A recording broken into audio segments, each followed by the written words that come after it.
there was a horse that happened to be at the Kentucky Derby that wasn't participating in the Kentucky Derby and just randomly ran into Viggo Mortensen, who happened to be at the Kentucky Derby. I don't like what's happening with the body. In particular, what's happening with my body.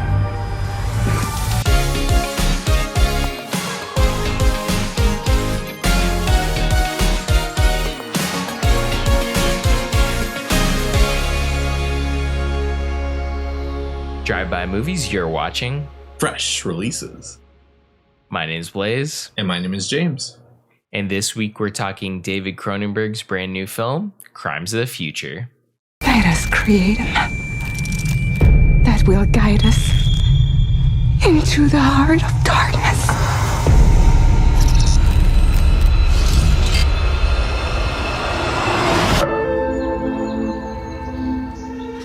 It's the long-awaited return for David Cronenberg, and his new movie is about humans that adapt to a synthetic environment with new transformations and mutations. With his partner Caprice, Saul Tenzer, celebrity performance artist, publicly showcases the metamorphosis of his organs in avant-garde performances.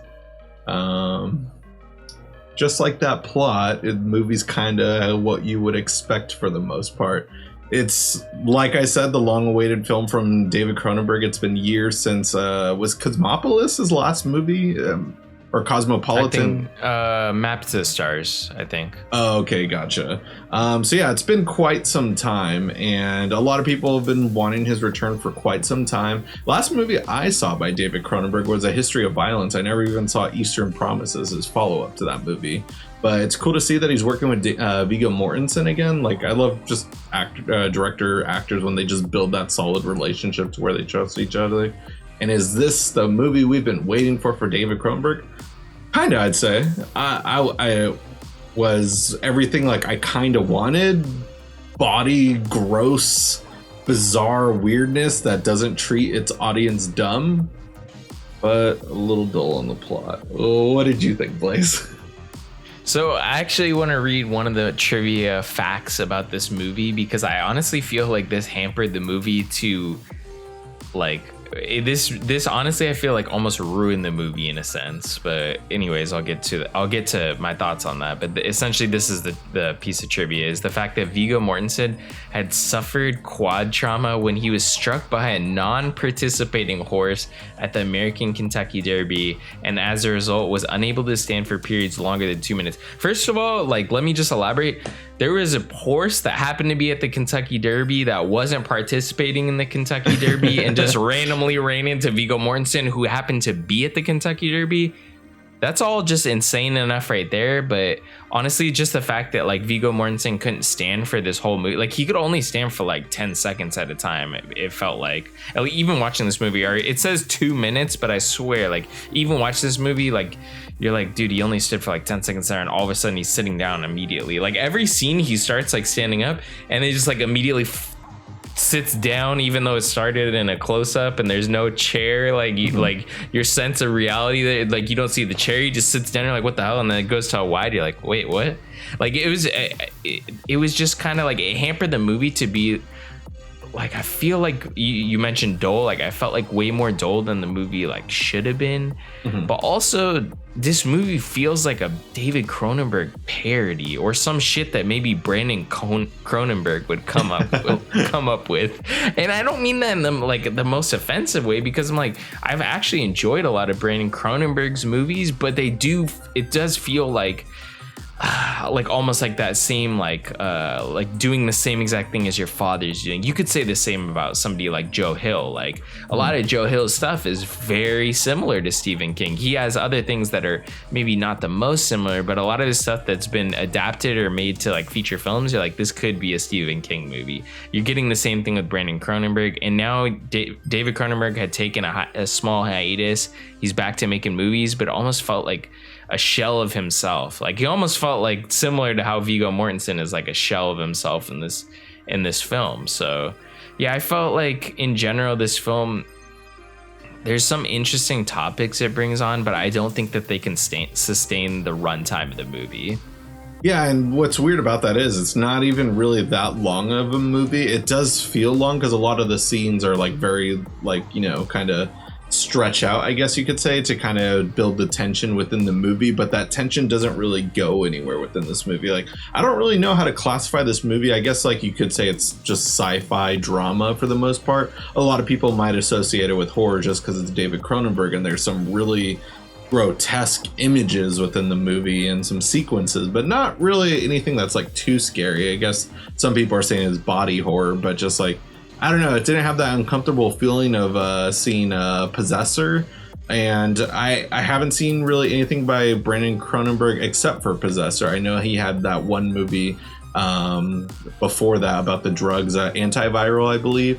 And like I remember like you, Blaze, were telling me how much like you like tried to enjoy that movie, you liked the concept, but just like it didn't like hit all the notes that you were hoping it would. But Possessor very much did for you, and very much did for me. That was one of my favorites of that year it came out. And I was just like, damn, this is a guy to look out for. And just when you see that his dad, the godfather of like, you know, certain horror films, comes back and like it's not up to par with Possessor almost. Like, I think his name is the Bodfather. The Bodfather, yeah. Oh, okay, yeah, there we go. But yeah, I would say this is not a thing that needs to be a thing. Because I was thinking the Godfather of body horror, but fuck it, the Bodfather. You know? But anyway, sorry I interrupted you. Go ahead. No, that was pretty much it. Just I feel like he actually got overshadowed by his son right here, because Possessor's only like 2 years old at this point. And I know we reviewed it during 2020 during the quarantine era, like we rented it.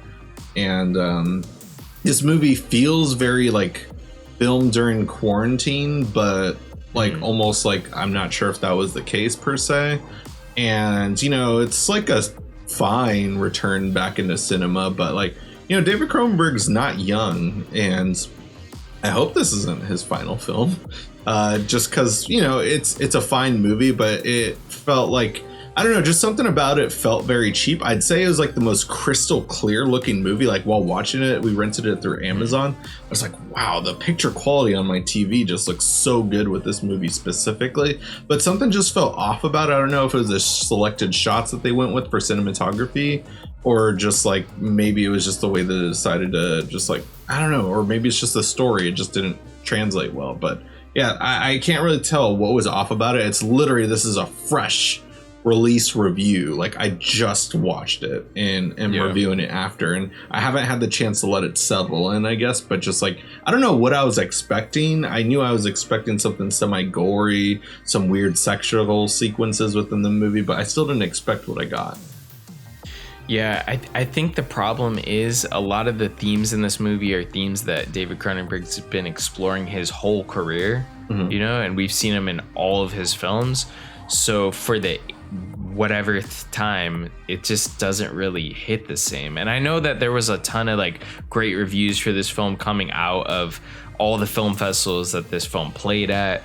But I do get the vibe that like watching this movie, I did get the vibe of like, if this wasn't David Cronenberg, if this wasn't the all-star cast that he had lined up, because he can get an all-star cast like that, this film would not be playing those film festivals. It's the same exact themes that we've explored for how long, and we're not going anywhere brand new. Or I'm not saying that the body horror has to be more crazy than the stuff that he's done in his whole career, but it does get tired. And it doesn't help also, one of the main things about this film, I feel like it does not help that last year we got, or was it last year or was it this year, that we got honestly one of the craziest body horror movies that has come out for the last 10 to 20 years in Titan. So yeah, you know, the longer that was last year. Yeah, the longer that the career of that filmmaker continues, it's just not going to be helping David Cronenberg's case. You know, like it's almost like the torch of body horror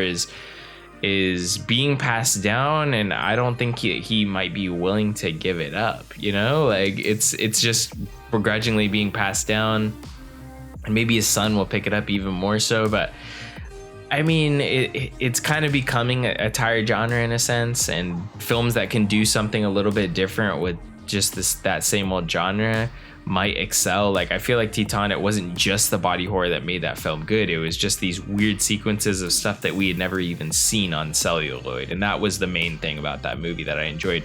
This, it feels like all stuff I've seen before, so it doesn't feel like it's that much more breaking the mold of what David Cronenberg has already created. Yeah, I'd say the most different thing about the movie is just the way Viggo Mortensen's dressed. He's dressed like, I don't know, some religious figure within, while everyone else is dressed just like casually a Jedi normal. or some shit. Yeah, he was dressed like a Jedi and stuff. And I was Sith. like, is this a quarantine movie? Because like he's wearing like a face mask the whole movie too. And just like, yeah, I mean, you're right. Like it just doesn't hit the notes I was hoping for. And like, yeah, it has some interesting sequences where like I enjoyed this interpretation of the future just because it doesn't seem like that overly crazy and stuff, to where like, you know, sex might be explored in different ways, but also, you know, like we also see with, you know, how casually tattoos are accepted, piercings, and also body modification. Body modification, I'd say, isn't fully like developed into the mainstream yet, but it is still something you see pretty often. Like, go to a goth club, you will see someone who has body modified horns within their skull and everything. And you know, so it doesn't seem off with like a movie like this and stuff, with that becoming the mainstream. But just, yeah, I just the cylinders that I was hoping it hit, like it hit some of them, but just like it still feels like it's more of a glass half empty than half full situation for me with this movie. Honestly, the nail in the coffin for me for this film was the fact that I felt like this was this whole, like, instead of being an homage, like like you don't do an homage about your own career, but I guess he decided to. But just the fact that he's like calling back to Videodrome with the quote in this movie about surgery is the new sex. It reminded me so much of when in Videodrome where James Woods is saying, what was he saying about the new flesh and just long live the new flesh for the most part. Yeah, it's such an obvious callback to that same line that it was just like, dude, that's the nail in the coffin, man. Like, why are we just calling back to like one of the original films that made you? I mean, even go and look at this film's title. I think one of the first films that David Cronenberg made was Crimes of the Future. Correct. But this film has the exact same title and it's not related whatsoever. Another kind of weird warning sign of like, come on, man. What was he thinking? Yeah. Just come on, man, dude. Just say you're creatively bankrupt. I hope that that's not the case. I fucking love David Cronenberg, but this is one of those films where I'm like, dude, I saw all these rave reviews. The film I didn't like, and then I started looking up the reviews, and I'm like, dude, come on. Like, are these people all just smoking the same bong that's being passed around to all these film critic circle? Like, oh, new David Cronenberg film, automatically 4 stars or 5 stars. I'm like, do you guys even watch the fucking movie? Like, it's just the same shit we've done for the past 50 years. What's going on? When I can go to the cinema right now and watch Jordan Peele, whose third film is entirely different than the other 2 films he's done, you know? Yeah. Not saying like that he can't make any wrongs, but there's new blood being injected into the genre. David Cronenberg's on his way out, you know? Yeah. And I hate to say it, but it's just, I don't know, hot take. Yeah, I mean, we've seen it with Dario Argento. He was making a few movies. I know he's like not really making anything currently, but just I remember the last movie we watched by him was Dracula 3D, and we're just like, this dude's got to stop like ASAP. Must be stopped as soon as possible. And no, I wouldn't say this movie is a movie to where like David Cronenberg needs to just stop right now, but just like I don't know if it just came out at the right time, because I know it's been out since early summer and a lot of people are raving about it, and maybe we just saw it at the wrong time, because early summer I saw my favorite film of the year, The Innocents. We've also seen a couple other fun horror films more recently too that we haven't reviewed on the show, like Dashcam. While we hated the main character, that was still a very fun premise and still enjoyable movie. Barbarian just came out the weekend that we're reviewing this. Nope, like you just brought up, we saw too. Like, you know, like all these movies didn't come out till after this had premiered at film festivals. We didn't have access to see it at the time. Are people just like enjoying it for that reason, or are we just completely wrong? I don't know, but it just didn't work for us. And so I'm glad you kind of feel the same way that I do and stuff. I went in maybe with too high hopes but because I really love Videodrome, one of my favorite horror films of all time. Everyone loves The Fly. But yeah, I mean, whether you agree with us or not, let us know what you thought about it in our comments. A great way to help support the show also is by checking out the movie itself, Crimes of the Future, on our Amazon affiliate link in our description box below. And if you guys haven't already, go ahead and smash that like button, hit the subscribe button, and click that notification bell to get all our latest updates. And speaking of updates, you can catch all our updates for social media down below in the description box for Instagram, Twitter, TikTok, and our personal Letterboxd accounts. That'll conclude this week's episode, guys. Tune in next week for a brand new video.